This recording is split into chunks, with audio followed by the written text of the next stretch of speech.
iPhone 10 for a little while. I'm gonna reserve some of my feedback for an upcoming video after I've been using it for at least a week, but something has been making the headlines this morning. I've been on the tech websites and I've learned about this app that aims to get rid of the notch on the iPhone 10. The controversial notch that everyone's talking about. Is this interesting? Is this something you should go and download? Especially since they're charging money for the app. So this is the app right here. It's called Notch Remover. Get an idea from that image there of what it's gonna look like when you get rid of it. It starts to look kind of like a Galaxy S8, to be honest. I'll show you here how it looks with a couple different wallpapers. So I'll head over there and open it up. You know, me and the other guys, we've looked at it and we're like, you know what, the iPhone doesn't look that bad with the black bar at the top. I could see some people preferring this had Apple just come out with a device like that. I don't know though, maybe there's some notch lovers. Maybe you're a notch lover. But this app will take your stock wallpaper and throw that notch in there. Now, if you just kind of glanced at these articles and downloaded the app,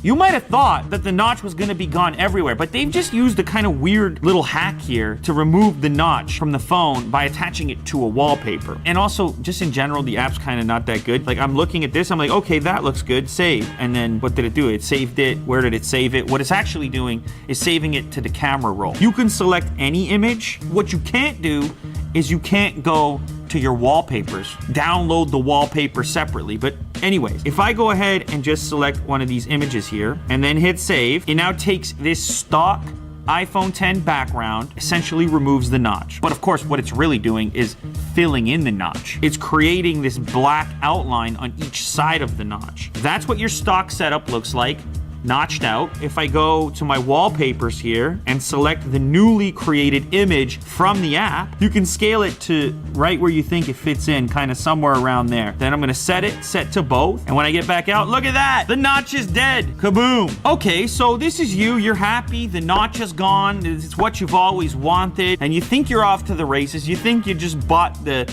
greatest app ever if you're a notch hater, but then you go and you open an app, you open Safari, and then the notch comes screaming back in.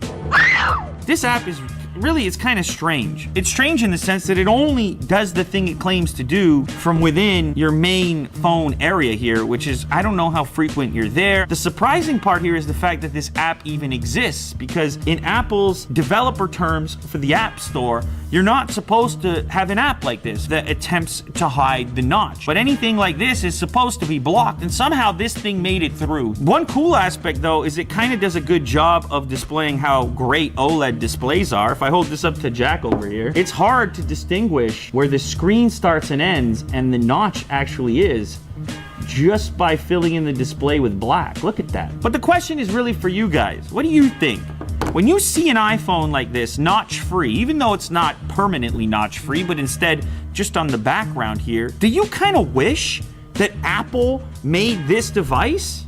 Like, do you wish this is how it looked instead? Or do you prefer the notch? Do you think that extra little bit of real estate up there is useful to you? Or is it aesthetically pleasing? So let me know in the comments if this is something you guys are gonna do. Does the notch bother you so much you're gonna try to eliminate it with this particular app? Are you gonna spend the 99 cents? If so, I'll link the app down in the description, but in my opinion, I would save the 99 cents, get yourself a coffee, strike up a conversation with somebody at the coffee shop.